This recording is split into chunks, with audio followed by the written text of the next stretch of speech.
ನೋಡಿದ್ರಲ್ಲ ಆಲೂ ಮಟನ್ ಎಷ್ಟು ಚೆನ್ನಾಗಿದೆ ಅಂತ. ಹಾಯ್ ಎಲ್ರಿಗೂ ನಮಸ್ಕಾರ. ಆರ್ ಅಡಿಗೆ ಮನೆಗೆ ಸ್ವಾಗತ. ಇವತ್ತೊಂದು ಸೈಡ್ ಡಿಶ್ ಮಾಡ್ತಾ ಇದೀನಿ. ಇದು ಪೂರಿ, ಚಪಾತಿ, ಪರೋಟಾಗೆ ತುಂಬಾ ಚೆನ್ನಾಗಿರುತ್ತೆ. ಬನ್ನಿ ತಡ ಮಾಡ್ದಿರಾ ವಿಡಿಯೋ ಸ್ಟಾರ್ಟ್ ಮಾಡೋಣ.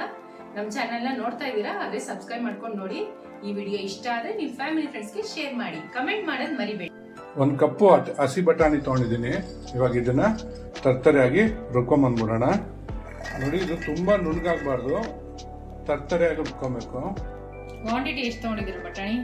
ಬಟಾಣಿ ಇದು ಒಂದು 200 ಗ್ರಾಮ್ ಇದೆ. ಇವಾಗ ರುಬ್ಕೊಂಬಂದ್ಬಿಡೋಣ ಇದನ್ನ. ನೋಡಿ, ಇಷ್ಟು ತರಿಯಾದ ಸಾಕು. ಇದಕ್ಕಿಂತ ಜಾಸ್ತಿ ನುಣ್ಣಗೆ ಮಾಡಬಾರ್ದು, ಇಲ್ಲಾಂದ್ರೆ ಆವಾಗ ನಿಮ್ಮ ಬಾಯಿಗೆ ಸಿಗೋದಿಲ್ಲ ತಿನ್ಬೇಕಾದ್ರೆ.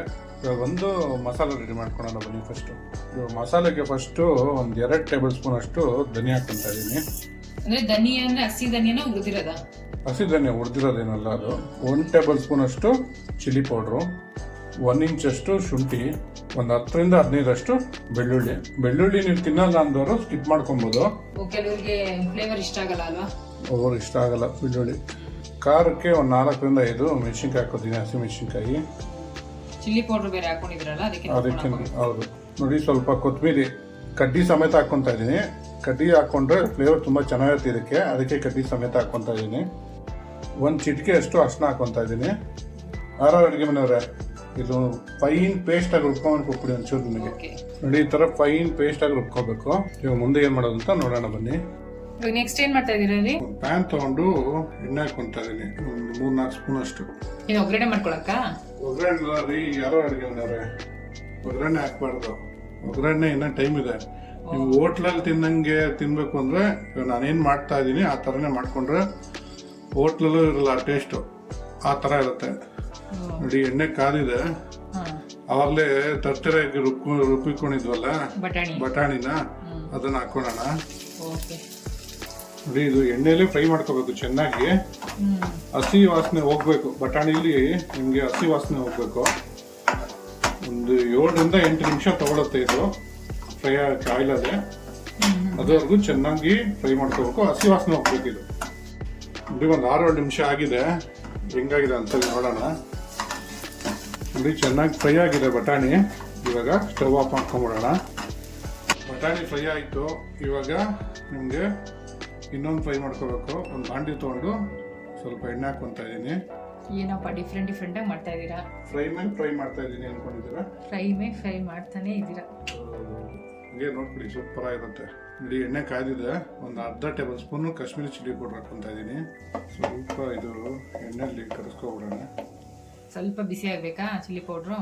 ಏನು ಬೇಡ. ಇವಾಗ ಬೇಬಿ ಆಲೂಗಡ್ಡೆ ತೊಗೊಂಡಿದ್ದೀನಿ, ಅದನ್ನ ಹಾಕ್ಕೊಂತ ಇದ್ದೀನಿ. ಎಷ್ಟು, ಒಂದು 1/4 kg ತೊಗೊಂಡಿದ್ದೀರಾ?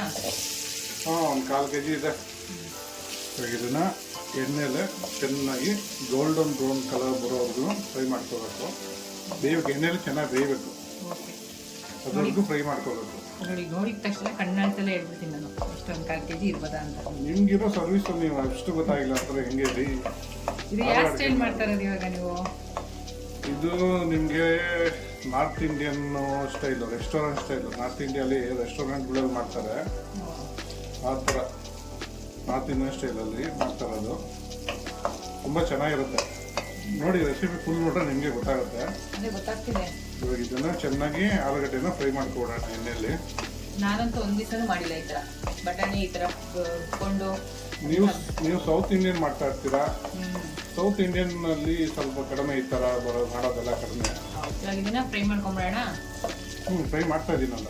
ನೋಡಿ, ಆಲೂಗಡ್ಡೆ ಎಲ್ಲ ಚೆನ್ನಾಗಿ ಫ್ರೈ ಆಗಿದೆ ಇವಾಗ ಎಣ್ಣೆಲಿ. ಇವಾಗ ಇದನ್ನು ತಕೊಂಬಿಡೋಣ. ಈ ಥರ ಫ್ರೈ ಆದರೆ ಸಾಕು. ನೋಡಿ, ಇವಾಗ ಅದೇ ಎಣ್ಣೆಗೆ ಒಂದು ಅರ್ಧ ಟೇಬಲ್ ಸ್ಪೂನ್ ಜೀರಿಗೆ ಹಾಕ್ಕೊಂತ ಇದ್ದೀನಿ. ಸ್ವಲ್ಪ ಕರಿಬೇವು, ಒಂದು 3ರಿಂದ 4 ಹಸಿಮೆಣಸಿನ್ಕಾಯಿ. ಹಂಗೆ ಉಂಡುಂಡೆನೇ ಹಾಕೋಬೇಕು? ಹೌದು, ಉಂಡೆನೇ ಹಾಕೋಬೇಕು. ಒಂದು ಸ್ವಲ್ಪ ಹಿಂಗೆ ಹಾಕ್ಕೊಂತ ಇದ್ದೀನಿ. ಒಂದು ಸ್ವಲ್ಪ ಬೆಳ್ಳುಳ್ಳಿ ಹಾಕ್ಕೊಂತ ಇದ್ದೀನಿ, ಆಪ್ಷನಲ್ ಇದು.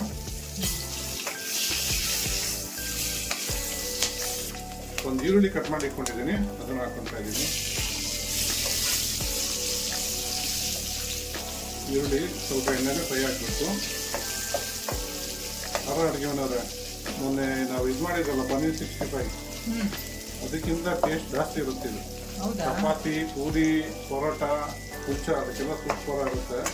ನನಗೇನು ಮಾಡ್ಕೊಡ್ತೀರಾ ಇದ್ರ ಜೊತೆಗೆ? ನಿಮ್ಗೆ ಪೂರಿ ಪೂರಿ ಮಾಡ್ಕೊಡ್ತಾರಾ? ಪೂರಿ ಮಾಡೋಣ. ಟೊಮೆಟೊ ಪುಡಿ ಹಾಕೊಳ್ಳೋಣ. ಇಷ್ಟು ಫ್ರೈ ಆಗಿರೋ ಸಾಕು. ಈರುಳ್ಳಿ ತೊಳಿ tomato. Thank you. 2 medium size tomato cut ಮಾಡಿ ಹಾಕೊಂಡಿದ್ದೀನಿ. ಇದು ಸ್ವಲ್ಪ ಎಣ್ಣೆಲ್ಲ ಫ್ರೈ ಮಾಡ್ಕೊಂಬಿಡೋಣ. ಇದ್ರ ಜೊತೆಲಿ ಒಂದು ಅರ್ಧ ಬೌಲಷ್ಟು ಹಸಿ ಬಟಾಣಿ ಹಾಕೊಳ್ತಾ ಇದ್ದೀನಿ.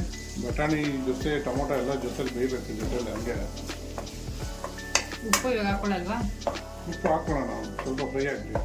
ಎಣ್ಣೆ ಏನಾದ್ರು ಸಾಲಿಲ್ಲ ಅಂದರೆ ಸ್ವಲ್ಪ ಎಣ್ಣೆ ಹಾಕಿದೆ. ಇದು ಸ್ವಲ್ಪ ಎಣ್ಣೆ ಮುಂದೆ ಇದ್ರೆ ಚೆನ್ನಾಗಿರುತ್ತೆ. ಎಣ್ಣೆ ಕಡಿಮೆ ತಿನ್ನೋರು ಸಾಕು ಅಂದ್ರೆ ಅಷ್ಟೇ ಹಾಕೊಂಡ್ರೆ ಸಾಕು.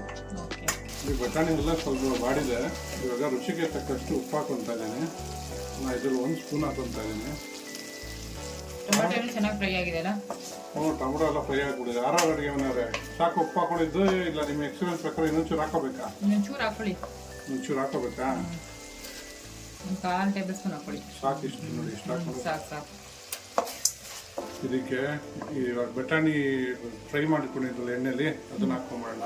ಓಕೆ. ಬೇಯಿಸಿಕೊಂಡಿದ್ರಲ್ಲ ಆಲೂಗಡ್ಡೆ ಫ್ರೈ ಮಾಡ್ಕೊಂಡಿರೋದು, ಅದನ್ನ ಹಾಕೊಂತಾ ಇದ್ದೀನಿ. ಇವಾಗ ಎಲ್ಲ ಒಂದ್ಸರಿ ಮಿಕ್ಸ್ ಮಾಡ್ಕೊಂಬಿಡೋದಾ? ನೀವು ಹೇಳಿಲ್ವಲ್ಲ ಅಂತ ವೆಯ್ಟ್ ಮಾಡ್ತಾ ಇದ್ದೆ. ಯಾರೋ ಅಡುಗೆ ಮನೆ 50 ವರ್ಷ ಎಕ್ಸ್ಪೀರಿಯನ್ಸ್ ಗೊತ್ತಾಗಲ್ಲ? ಯಾರೋ ಅಡುಗೆ ಮನೆಯವ್ರೆ. ನೀರು ಹಾಕಿ ಇದಕ್ಕೆ ಎಷ್ಟು ಹಾಕ್ತೀರಾ ನೀರು? ಅರ್ಧ ಲೋಟ ಹಾಕಲ್ವಾ? ಅರ್ಧ ಲೋಟ ಅಲ್ಲ ರೀ. ನಿಮ್ಗೆ ಎಷ್ಟು ಬೇಕು ಗ್ರೇವಿ ಥರ ಮಾಡ್ಕೊಳ್ಳೋಕೆ ಎಷ್ಟು ಬೇಕೋ ಅಷ್ಟು 1 ಇಂದ 2 ಟಮ್ಲರ್ ಹಾಕಿ ಇನ್ನೊಂದು ಅರ್ಧ ಹಾಕಿ ಸಾಕು, ಜಾಸ್ತಿ ಬೇಡ. ರುಬ್ಬಿಟ್ಕೊಂಡಿರೋ ಮಸಾಲೆ ಕೊಟ್ರಿ ಯಾರೋ ಅಡುಗೆ ಮನೆಯವ್ರೆ. ರುಬ್ಬಿಟ್ಕೊಂಡಿರೋ ಮಸಾಲೆನೂ ಇದಕ್ಕೆ ಹಾಕ್ಕೊತಾ ಇದ್ದೀನಿ. ಇವಾಗ ತೊಳಿ ಇದು ಮಸಾಲೆ ಹಾಕ್ಸ್ಕೊಂಡು ಒಂದ್ಸರಿ ಇದನ್ನು ಚೆನ್ನಾಗಿ ಮಿಕ್ಸ್ ಮಾಡ್ಕೊಬಿಡೋಣ. ನೀಟಾಗಿ ಮಿಕ್ಸ್ ಮಾಡ್ಕೊಳ್ಳಿ ಬೇಗ. ಇವಾಗ ಇದು ಒಂದು 3 ರಿಂದ 4 ನಿಮಿಷ ಚೆನ್ನಾಗಿ ಕುದಿಬೇಕು. ಹಸಿ ವಾಸನೆ ಎಲ್ಲ ಹೋಗ್ಬೇಕಲ್ಲ? ಮಸಾಲೆ ಹಾಕಿದೀವಲ್ಲ, ಹಸಿ ವಾಸನೆ ಹೋಗ್ಬೇಕು. ಆದರೆ ನಮ್ಮ ಮಟರ್ ಆಲೂ ರೆಡಿ ಆಗೋದು. ಮಟರ್ ಆಲೂ ಅಂತಾರು ಹೇಳ್ಬೋದು, ಆಲೂ ಮಟರ್ ಅಂತಾರು ಹೇಳ್ಬೋದು. ಬೇಗ ಪೂರಿ ಮಾಡ್ಕೊಳ್ಳಿ ಜೊತೆ. ಇದಾಗಲಿ ಅಷ್ಟೆಲ್ಲ ಆಗುತ್ತೆ. ಅದನ್ನು ನೋಡಿ, ಮಸಾಲೆ ಎಲ್ಲ ಹಸಿ ವಾಸನೆ ಹೋಗೋದು ಚೆನ್ನಾಗಿ ಕುದ್ದಿದೆ. ಆಲೂಗಡ್ಡೆ ಬಟಾಣಿ ಎಲ್ಲ ಚೆನ್ನಾಗಿ ಬಂದಿದೆ. ಇವಾಗ ಆಗಿದೆ. ಸ್ಟವ್ ಆಫ್ ಮಾಡ್ಕೊಂಡ್ಬಿಡೋಣ. ಆಲೂ ಮಟರ್ ರೆಡಿ ಆಗಿದೆ. ನಾನು ಪೂರಿ ಜೊತೆ ಸರ್ವ್ ಮಾಡ್ತಾ ಇದ್ದೀನಿ. ಟ್ರೈ ಮಾಡಿಬಿಟ್ಟು ಹೇಗಿತ್ತು ಅಂತ ಕಮೆಂಟ್ ಬಾಕ್ಸ್ ಅಲ್ಲಿ ತಿಳಿಸಿ. Thanks for watching our video.